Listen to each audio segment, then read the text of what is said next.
Okay, so magandang araw and mabuhay.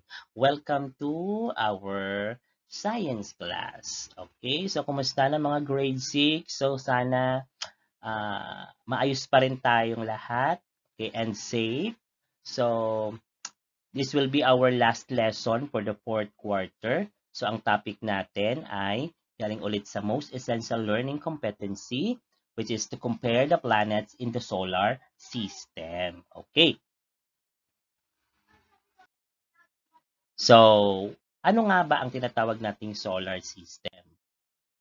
So, the solar system is a collective name for the sun together with the groups of celestial or heavenly bodies that are held in its gravity and revolve around the sun. So, by the way, yung mga scientists na nag-aaral about heavenly bodies ay tinatawag na mga astronomers. So, ngayong araw na to, astronomers tayo lahat. Okay? At ang pag-aaral tungkol sa heavenly bodies or celestial bodies ay tinatawag na astronomy. Kaya ang scientist ay astronomer. Okay, what are the members of the solar system? Okay, number one is the sun. Yan. So the sun is a star, a huge ball of hot burning gases with a temperature of around 15 million degrees Celsius at the center and 5,000 degrees Celsius at the surface. So other members of the solar system are the planets.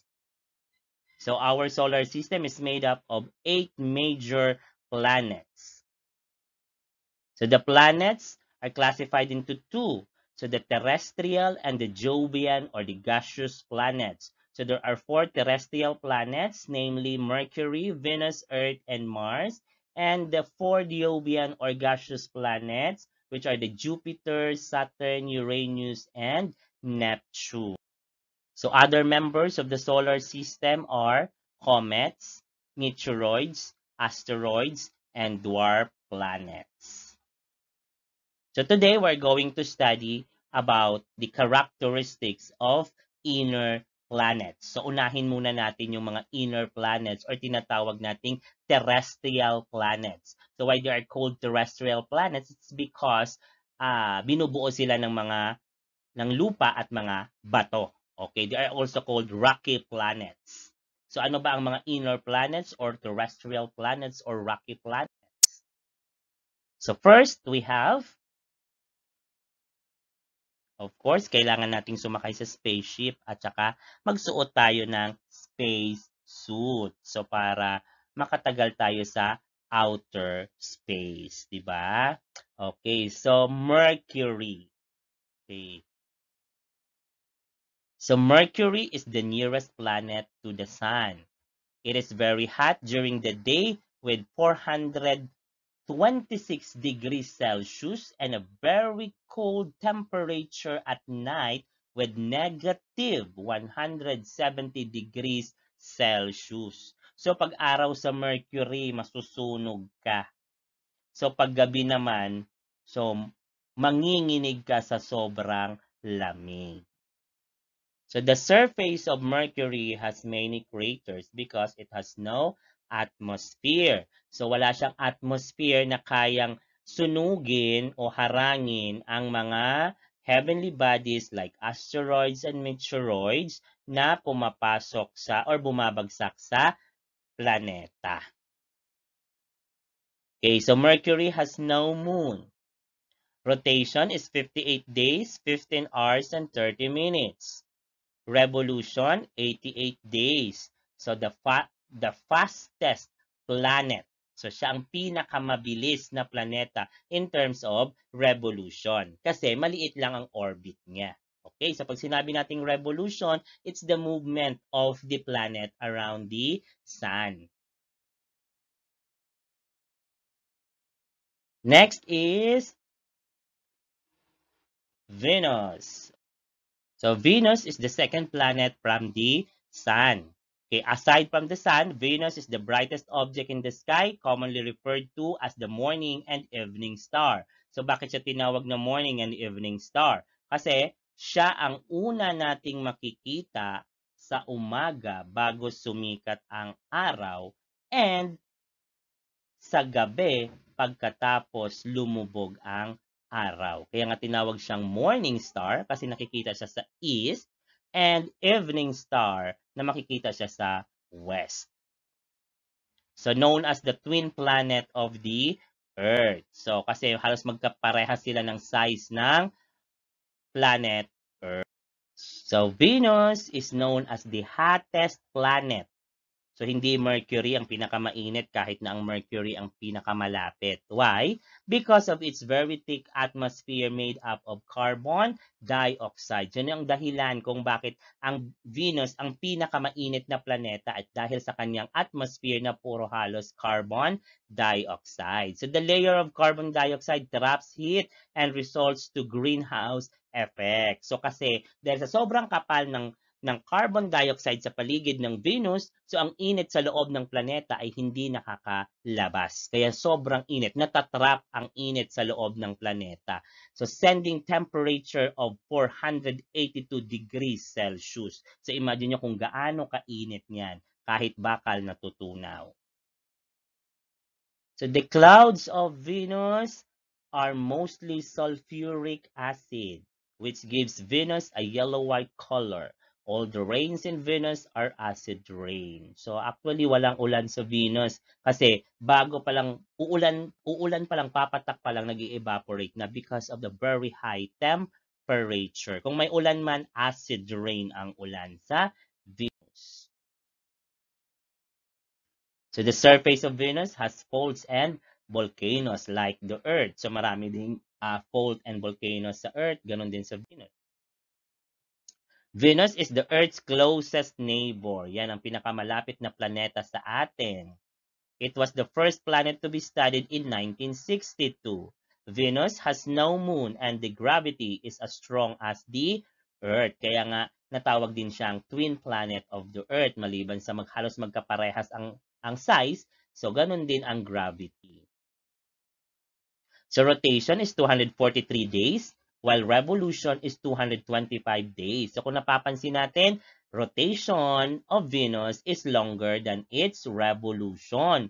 So kung tutuusin ang isang araw sa Venus, tumatagal ng 243 days. So sa atin, ilan lang ang isang araw sa atin, sa Earth, halos 24 hours. Sa Venus, bago matapos ang isang araw, it takes 243 Earth days.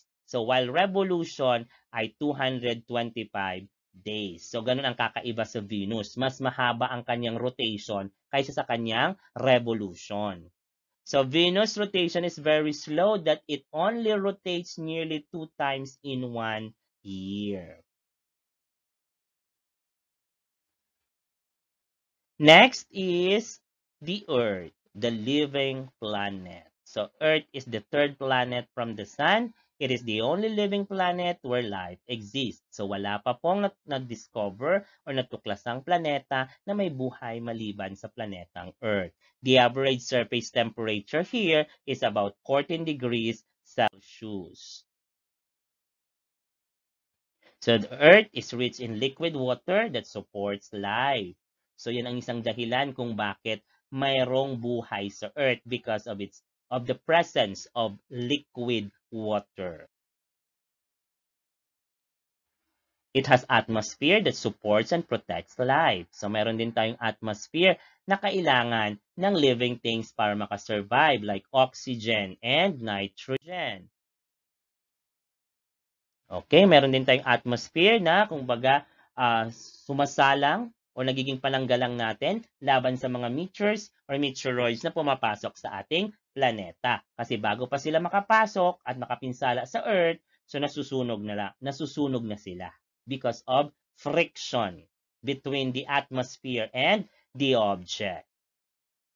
So Earth's atmosphere burns most of the meteors before they reach the Earth's surface. So kung may nakakalusot man, maliliit na lang. Pero kung yung sobrang laki talaga, minsan may nakakalusot na sobrang laki din. So mga nangyayari niyan mga millions of years ago na. Okay, so kung makikita natin yung mga meteor showers, so yun, mga maliliit na lang yun. Okay, kasi umaapoy sila. Hindi yun mga star, hindi yun mga falling star. So those are meteors. So Earth has one large moon. So Earth's rotation is 23 hours, 56 minutes, and 4.2 seconds. Revolution, 365 and 1/4 days. Next, the red planet, which is the Mars. Mars is known as red planet because its surface appears red-yellow because of the iron oxide in the soil and dust that covers most of the planet. Okay, so bakit siya tinawag na red planet? Dahil sa kanyang soil na mayroong iron oxide. Yan, kaya siya pula. So Mars has a thin atmosphere composed mostly of carbon dioxide, small amount of oxygen, and nitrogen. So Mars has water in its atmosphere but not enough to condense and form clouds. So mayroon naman pala siyang water pero hindi siya sapat para mag-condense at pag-form ng clouds, para magkaroon ng rain. Pero according to reports, may natuklasan na water sa Mars, sa North Pole niya. So, kaya lang, solid. So, hindi siya natutunaw. So, walang liquid water sa Mars. So, days on Mars are almost the same as on Earth. So, rotation is 24 hours, 37 minutes. And revolution is 687 days. So, halos doble sa Earth ang kanyang revolution. So Mount Olympus Mons is the largest volcano which in the solar system which is located in Mars. So, ang pinakamalaking bulkan sa buong solar system ay makikita sa Mars. So Mars has two irregularly shaped moons, the Phobos and the Deimos. Okay, so 25 kilometers and 13 kilometers. So although dalawa ang kanyang moons, maliliit naman. Tapos irregularly shaped pa. Hindi siya bilog. Okay, siguro mga asteroids lang yan na nakapasok doon sa teritoryo ni Mars. So Mars average temperature or surface temperature is negative 55 degrees Celsius. So napakalamig nun. But the red planet also experiences some variability with temperature ranging as high as 20 degrees Celsius at the equator during midday to as low as negative 153 degrees Celsius at the poles. So sige nga, try natin kung mayroon kayong natutunan sa ating lesson ngayon about the inner planets. So identify what is being described in the following sentences. Okay, sige nga, sagutan ninyo for 5 minutes. Or 5 minutes ba? Haba naman nun. O sige, just post this video. At least, wag nasagutan nyo na lahat. Then check your answer. So, dito yung mga sagot. So, wag mo nang tingnan ang sagot, ha? Bago magsagot. O, try nyo muna kung may natutunan kayo.